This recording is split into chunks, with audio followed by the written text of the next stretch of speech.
ಯಾವಾಗ್ಲೂ ನನ್ನ ಪರ್ಸನಾಲಿಟಿ ಏನಿದೆಯೋ ಅದರಿಂದಾನೇ ಬೇಸ್ಡ್ ಆಗಿ ನನ್ನ ಬರೋ ಪ್ರಾಜೆಕ್ಟ್ ಆಗ್ಲಿ ಯಾವ್ದಾದ್ರು ಒಳ್ಳೆ ಕೆಲ್ಸಗಳಾಗ್ಲಿ ಖಂಡಿತ ಮಾಡ್ತೀನಿ. ಸದಾ ಹೀಗೆ ನಿಮ್ನ ಎಂಟರ್ಟೈನ್ ಮಾಡ್ತಾ ನೀವು ಹೇಗೆ ಇಷ್ಟಪಟ್ಟಿದ್ದೀರೋ ಅದೇ ಮನುಷ್ಯನಾಗಿ ಯಾವಾಗ್ಲೂ ಇರ್ತೀನಿ ಅಂತ ಹೇಳಕ್ ಬಯಸ್ತೀನಿ.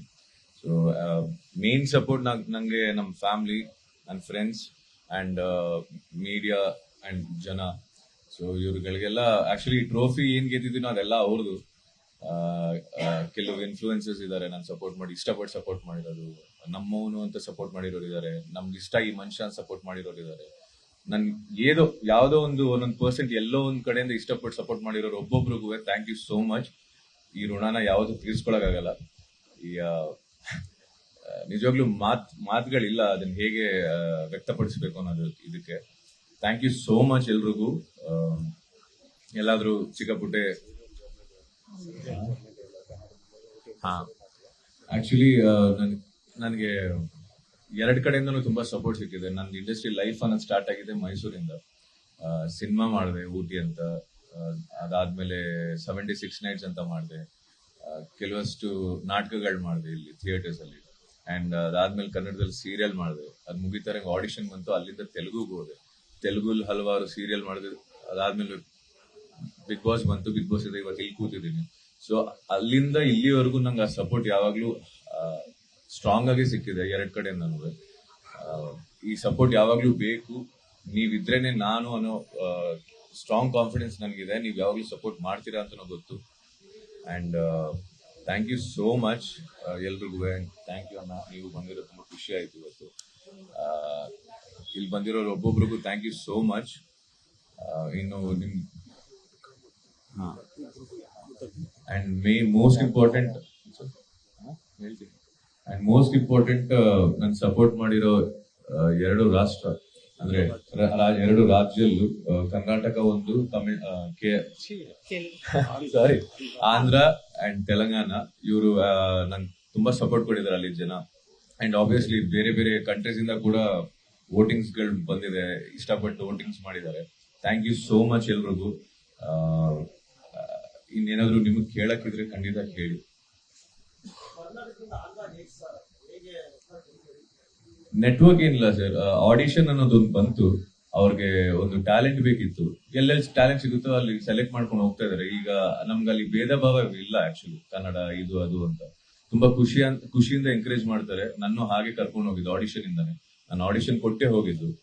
ಅದಾದ್ಮೇಲೆ ನಾನ್ ಮಾಡ್ತಿರೋ ಪ್ರಾಜೆಕ್ಟ್, ನಾನ್ ಮಾಡ್ತಿರೋ ಕೆಲ್ಸದ ಮೇಲೆ ಅವ್ರು ಇಷ್ಟಪಟ್ಟು ಅದ್ರ ಮೇಲೆ ಮತ್ತೆ ಪ್ರಾಜೆಕ್ಟ್ ಬರೋದು ಸ್ಟಾರ್ಟ್ ಆಗಿದೆ.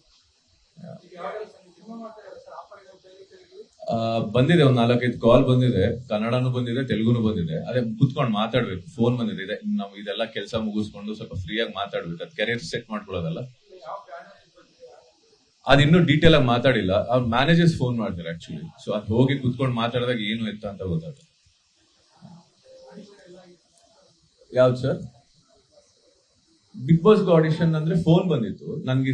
ತೆಲುಗು ಸೀರಿಯಲ್ 2019 ಮಾಡಿದಾಗ ಬ್ಯಾಂಗ್ಳೂರಲ್ಲಿ ಆಡಿಷನ್ ಆಗಿತ್ತು ಆಕ್ಚುಲಿ ಅದ್ರದ್ದು. ಸೊ ಅಲ್ಲಿಂದ ಸೆಲೆಕ್ಟ್ ಆಗಿ ನಾನು ಹೈದರಾಬಾದ್ಗೆ ಹೋಗುದು.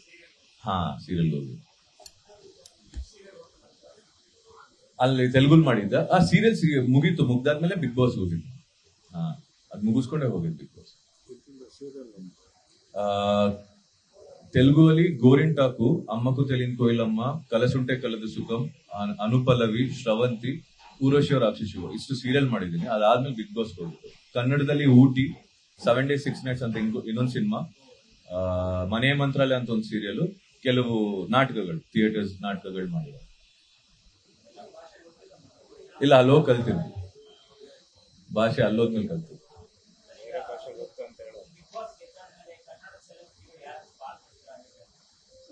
ಸದ್ಯಕ್ಕೆ ಯಾರು ಮಾಡಿಲ್ಲ.